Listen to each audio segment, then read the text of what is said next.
Eu estou pregando uma série, hoje é o último sermão, uma série em 3 partes sobre batalha espiritual. Aliás, também eu quero convidar você que hoje à noite eu começo uma nova série, não sei se eu tenho a tela aí, Guilherme.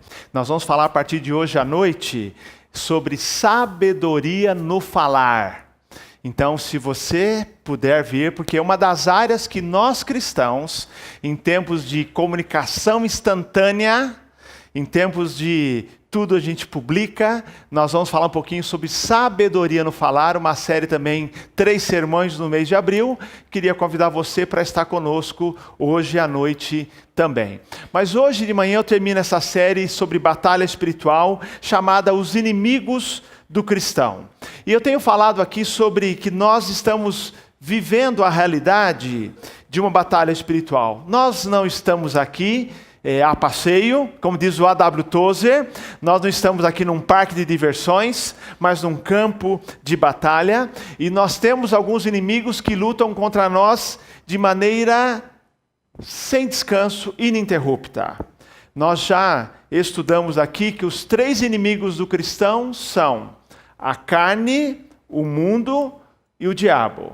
Nós já vimos aqui no primeiro domingo sobre o inimigo chamado carne, que nada mais é do que a nossa natureza pecaminosa, caída, que habita em nós, que quer forçar os seus desejos, quer que nós possamos obedecer às suas inclinações. Falamos sobre o mundo, que é o nosso inimigo exterior, que nada mais é do que esta cosmovisão que se opõe a Deus, valores ou antivalores, valores contra Deus, e que essa agenda do mundo, e que nós como cristãos somos desafiados também a não nos conformar com esse mundo. Mas vimos também, queridos, que o que esses 3 inimigos têm em comum, a carne, o mundo e o diabo, é que todos esses inimigos têm um único objetivo: nos separar da perfeita vontade de Deus para a nossa vida e impedir que vivamos uma vida abundante. Quando você pensa nos apelos da carne, nas pressões do mundo, e vamos ver hoje, nos ataques de Satanás, todos eles querem nos desviar da perfeita vontade de Deus e querem nos privar da vida abundante que Deus planejou para nós. Por quê? Porque todos eles querem nos levar ao pecado. A carne quer nos conduzir ao pecado, o mundo nos pressiona para abandonarmos a Deus, e o diabo nos ataca também para que nós o sirvamos, não sirvamos a Deus. Então a gente perde a vontade de Deus e perde a vida abundante. Hoje eu quero tratar desse terceiro inimigo e mais feroz do cristão, que é o diabo. O diabo, na verdade, é o seu exército. Eu não sou especialista em Satanás, nem quero ser. Ninguém precisa ser especialista em Satanás. Nós precisamos apenas não ignorar as suas maquinações, as suas ciladas. O texto de hoje é Efésios 6, 10 a 20. E eu queria convidar você a ficar em pé mais uma vez para lermos a palavra de Deus. Efésios 6, de 10 a 20. O texto nos diz o seguinte: a armadura de Deus. Finalmente, fortalecei-vos no Senhor e na força do seu poder. Revesti-vos de toda a armadura de Deus para que possais permanecer firmes contra as ciladas do diabo. Pois não é contra pessoas de carne e sangue que temos de lutar, mas sim contra principados e poderios, contra os príncipes desse mundo de trevas, contra os exércitos espirituais da maldade nas regiões celestiais.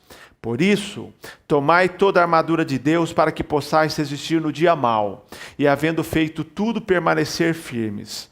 Portanto, permanecei firmes, trazendo em volta da cintura a verdade, e vestindo a couraça da justiça, calçando os pés com a disposição para o evangelho da paz, e usando principalmente o escudo da fé, com o qual podereis apagar todos os dardos em chamas do maligno. Tomai também o capacete da salvação e a espada do Espírito, que é a palavra de Deus, com toda oração e súplica, orando em todo o tempo no Espírito, e para isso mesmo, vigiando com toda perseverança e súplica por todos os santos, e também por mim, para que a palavra me seja dada quando eu abrir a boca, para que possa com ousadia tornar conhecido o mistério do Evangelho, pelo qual sou embaixador na prisão, para que nele eu tenha coragem para falar como devo. Amém? Podem sentar, queridos.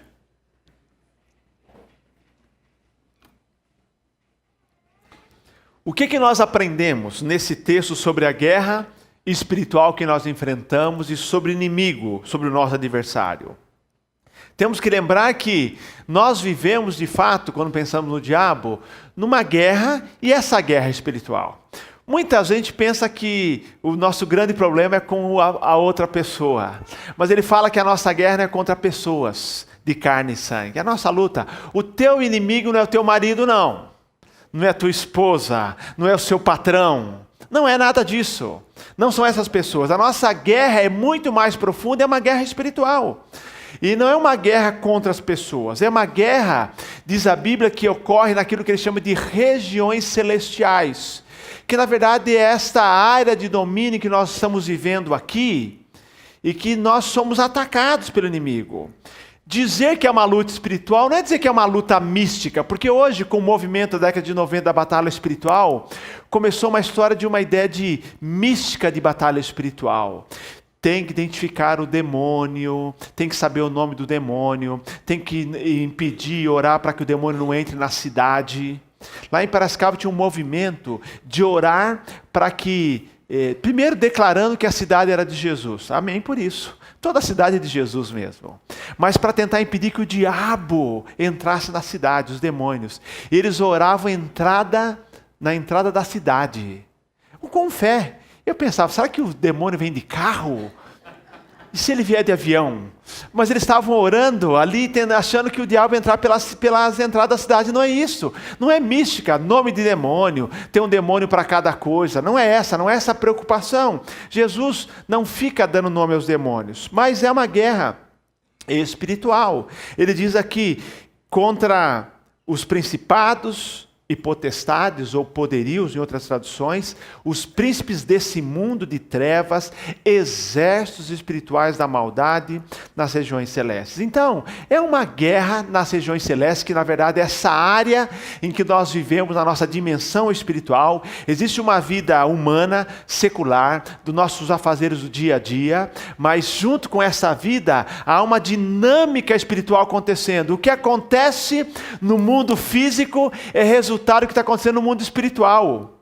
O mundo é mais do que nós estamos enxergando. Há por trás de toda essa dinâmica da vida, demônios atuando, como também existe Deus atuando. O diabo trabalha 24 horas por dia, 7 horas por 24 horas por dia, 7 dias por semana, e não age sozinho. Ele tem os seus demônios. Vamos pensar um pouquinho sobre conhecer o nosso inimigo. Lembrar que o inimigo é um estrategista. A Bíblia diz, queridos, a palavra que ele usa aqui é a palavra ciladas.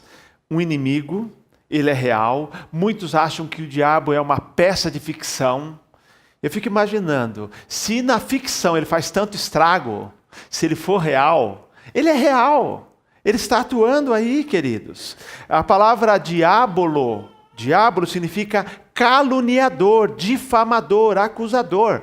E aí, como diz o C.S. Lewis, os dois perigos, os dois extremos perigosos quando o assunto é batalha espiritual são os seguintes. Primeiro, você subestimar o inimigo. Achar que ele não está atuando. Sabe aquela história? Nada é o diabo. Não é um perigo? Você que é cristão e leva Deus a sério, você sabe quando o diabo tem a mãozinha dele ali. Você sabe discernir. Opa, aqui é o diabo.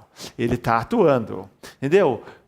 Certa vez um seminarista passava pelo concílio, ele ia ser pastor, o concílio é o exame de habilitação para o pastorado. Então esse seminarista, um recém-formado em teologia, começou a ser entrevistado ali pelos pastores, ele passa pelo concílio e perguntaram para o seminarista o seguinte: você crê no diabo? Ele falou assim: não. Um pastor experiente diz assim: podemos interromper o concílio, porque não adianta ordenar um pastor que vai ser derrotado na primeira semana. Então nem ordena, porque se ele não crê no diabo, na primeira semana de ministério ele já vai cair. Nós cremos no diabo sim. O perigo então é subestimar, não ver o diabo em nada, achar que tudo é natural. O outro perigo é você superestimar o diabo.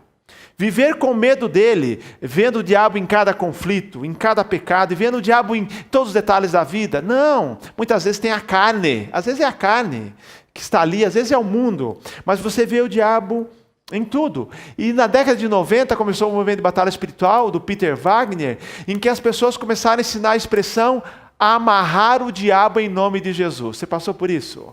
Eu ouvia, eu te amarro em nome de Jesus. E aí, queridos, Paulo Romero, um estudioso, professor do Mackenzie, especialista em batalha espiritual, escreveu vários livros, Evangélicos em Crise foi um deles, em que ele fala sobre essa teologia, que é uma teologia que interpreta erroneamente um texto das Escrituras, sobre amarrar o diabo. Ele dizia assim, olha gente, é um tal de amarra o diabo e amarra o diabo o tempo todo. E ele falou que pastor foi para uma caravana para Israel.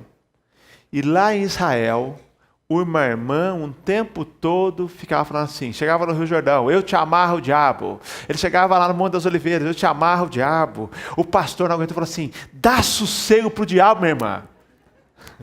Ele falou assim mesmo, porque ela vivia, em vez dela estar ali vendo ali que foi em Israel, que o Filho de Deus veio, que ele nasceu, morreu, ressuscitou, vitorioso, ela estava assim naquela hora, preocupada com o diabo, o superestimar o diabo.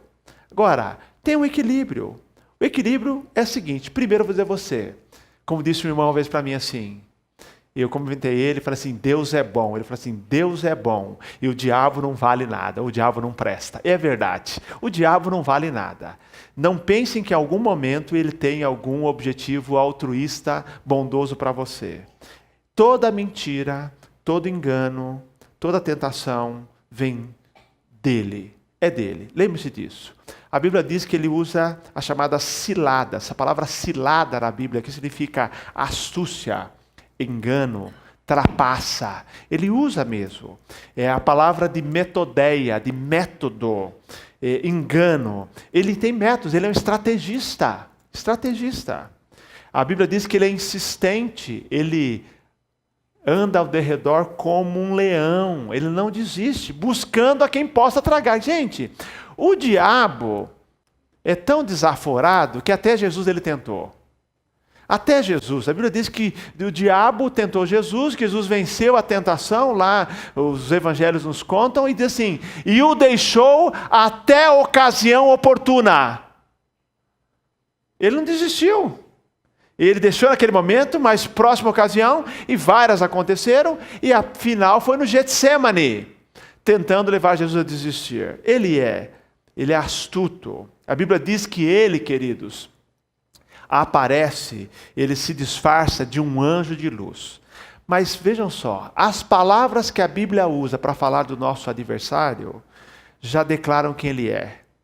Diabo, acusador, está lá em Apocalipse 12:10, diabo, Mateus 4:1, adversário, 1 Pedro 5:8, Deus desse mundo lá em Coríntios, dragão, homicida em João 8:44, inimigo. João 10 fala que ele é um lobo, Mateus 13 que ele é maligno, João 8:44 que ele é mentiroso e pai da mentira, Efésios 6 fala que ele é príncipe das trevas, João 12 fala que ele é príncipe desse mundo, príncipe dos poderes do ar em Efésios 2, fala que ele é o Satanás, ele é adversário, é acusador, a serpente, é tentador. A relação, todas as declarações, todos os nomes que mostram o que ele deseja. Ele não joga limpo, queridos. Por exemplo, seria fácil, você estaria mais atento se ele chegasse para você e falasse assim, eu quero acabar com a sua vida. Você já levaria um susto.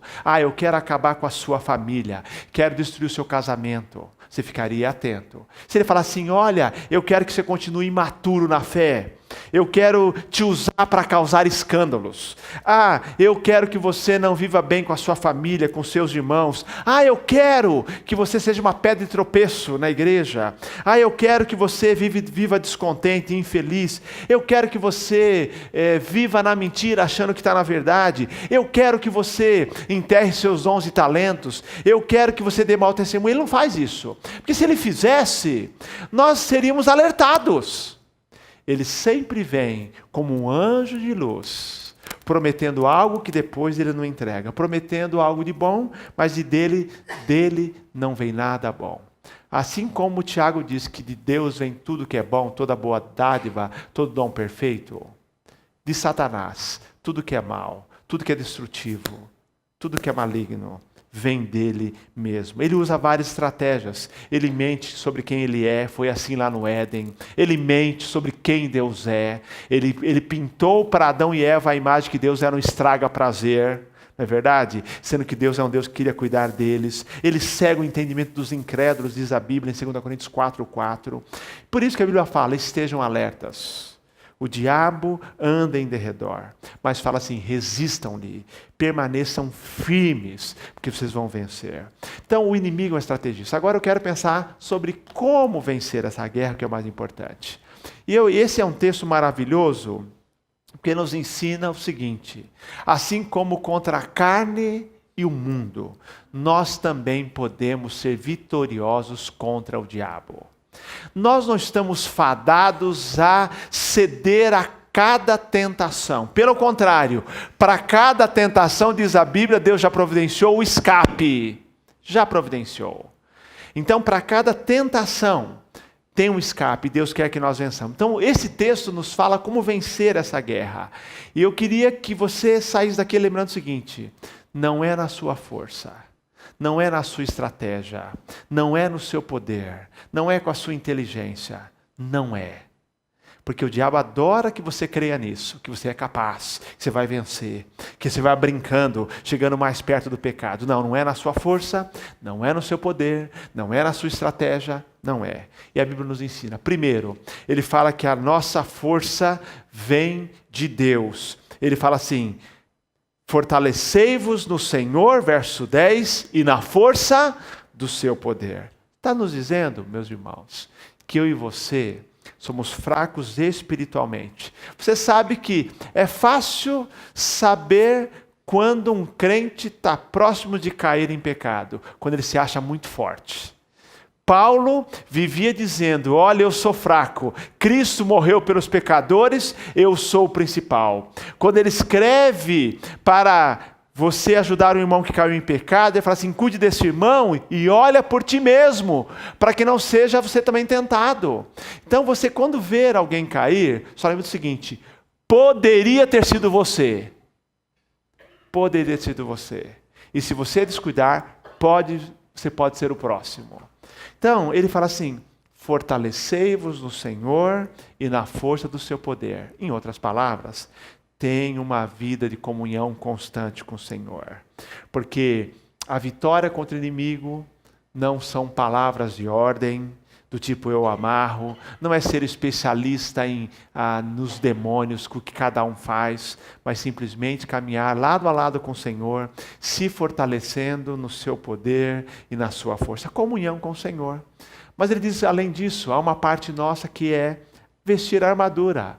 A armadura de Deus é a nossa proteção. Verso 11 diz assim, revesti-vos de toda a armadura de Deus, para que possais permanecer firmes contra as ciladas do diabo. Paulo tem em mente aqui a armadura de um soldado romano. Não vou detalhar cada parte, vou apenas citar, em uma outra ocasião posso detalhar para você. Mas está dizendo o seguinte, vista a armadura. Versículo 13, tomai toda a armadura de Deus, para que possais resistir no dia mau. Essa analogia que ele usa, ele vivia ali em contato com soldados romanos. Ele fala assim, olha, primeira parte da armadura, o cinto da verdade. O diabo é mentiroso. Se apegue à verdade. João 17 diz, conhecereis a verdade. Não é verdade? Ele diz assim, santifica-os da verdade. A tua palavra é a verdade. Então, primeira questão, quando você fica apegado à verdade das Escrituras. Mais ainda, calçados da paz. que a Bíblia diz em Romanos 5:1? Justificados, pois, pela fé, temos paz com Deus. Sabe quando nós vencemos o inimigo? Quando a nossa vida diária é vivida com a certeza que nós somos filhos amados de Deus, que nenhuma acusação pesa contra nós mais. Porque o diabo faz isso. Não, você pecou, você não é filho amado, você não vai vencer. Mas nós lembramos que justificados, declarados justos por Deus, temos paz com Ele. Fomos declarados justos. Paz também, não apenas nessa questão em relação à salvação, mas paz no meio das tempestades, paz no meio das batalhas da vida. A Ana e o Daniel contaram a história. O que o diabo faz quando ele enfrenta a luta? Esse é o Deus de amor que você serve? Te deixando nessas lutas, noites mal dormidas. Eu vi lá o Daniel trabalhando com o computador e com no outro braço a filhinha no colo. Não é verdade? Ele não faz isso conosco? Deus te ama. Quando você enfrenta lutas, desemprego, problemas, esse é o Deus que você serve? Mas nós sabemos que Deus dá paz, porque é esse Deus que nós servimos, que está cuidando de nós no meio da tempestade. E quando o diabo ataca, o diabo tentou Jesus nessas áreas. Se você é filho de Deus, está passando fome por quê? Transforma as pedras em pão. Como um pai vai deixar você, diz lá no Getsemane, ir para a cruz e morrer? Não é vontade dele. Esse é o pai de amor? Mas nós reafirmamos que temos paz que o Senhor nos dá. Tem o escudo da fé. A Bíblia diz que essa é a vitória que vence o mundo, a nossa fé. Quando vem os dardos inflamados do maligno, nós temos a fé, que é a nossa proteção. Temos o capacete da salvação, que é a certeza da salvação que temos em Cristo Jesus, que nada nos separa do amor dele. E temos a espada do Espírito, que você pode observar, é a única arma de ataque. Você coloca toda a armadura de Deus, proteção, e a única arma que Ele nos dá para o combate é a espada do Espírito. Em outras palavras, nós só vencemos o inimigo com a palavra de Deus, está escrito. Não adianta dialogar com Satanás, não adianta conversar e negociar, você simplesmente responde com a palavra de Deus. Jesus respondeu, está escrito, está escrito, está escrito. Usa a palavra. João, lá no Apocalipse, também fala disso, quando tem as lutas espirituais ali, no grande conflito, ele fala que ele o tempo todo se refere ao poder de Jesus, não qualquer argumentação que ele tinha.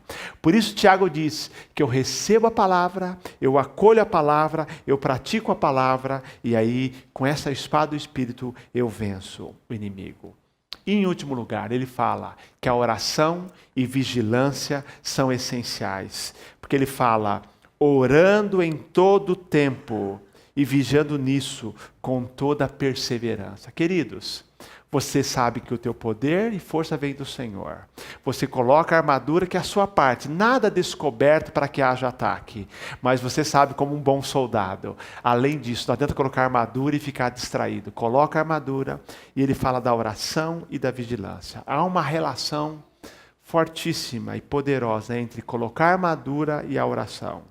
As duas coisas andam juntas. É a oração e a armadura de Deus de oração. Não é uma coisa ou outra, mas ambas as coisas.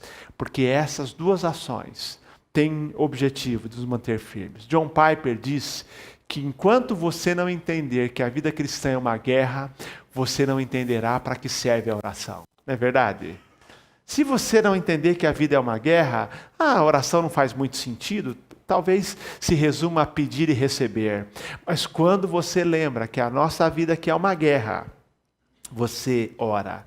E eu gosto de pensar nesse texto porque ele fala, versículo 13, por isso tomai a armadura de Deus para que possais resistir no dia mau e havendo feito tudo permanecer firmes. Ele fala que nós enfrentamos lutas diárias, mas existe um dia que a luta é mais forte. Já passou por isso? Tem dia que você fala assim, hoje o dia é o dia mau. Não é só um dia na vida, mas alguns dias. Graças a Deus, ou se não fosse a graça de Deus, todos os dias seriam maus. E se fosse todos os dias maus, você não sobreviveria. Você não aguentaria. Mas a Bíblia diz que existem alguns dias em que a tentação é mais forte, que a luta é mais acirrada, que o desânimo quer te alcançar, que a tentação é muito forte, mas a provação é grande. Mas ele fala, se você se fortalecer no Senhor, se você colocar a armadura, se você orar e vigiar, mesmo no dia mau, mesmo no dia que a sua fé está por um triz, você vai permanecer firme. Então lembre-se disso. Eu sempre que leio esse texto, eu destaco essa expressão, porque eu tenho os meus dias maus. Eu tenho meus dias maus, você tem os seus dias maus. E você enfrenta os seus dias maus, e você nesse dia, você precisa de uma força do Senhor extra. E aí é na oração.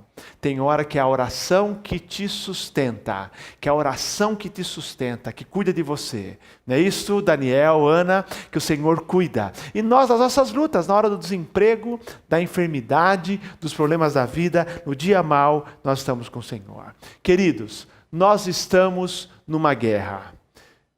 E esta guerra é contra a carne, o mundo e o diabo. É uma batalha em várias frentes, como já vimos. É uma batalha interior, que é a nossa carne. E é exterior, o mundo e o diabo. Mas nós podemos vencer. O plano de Deus para a nossa vida é vitória. Já aprendemos aqui que nós vencemos a carne como? Andando no Espírito. Andai no Espírito e não cumprireis os desejos da carne. Ouça a voz do Espírito, seja guiado pelo Espírito, esteja atento e você não vai cumprir os desejos da carne.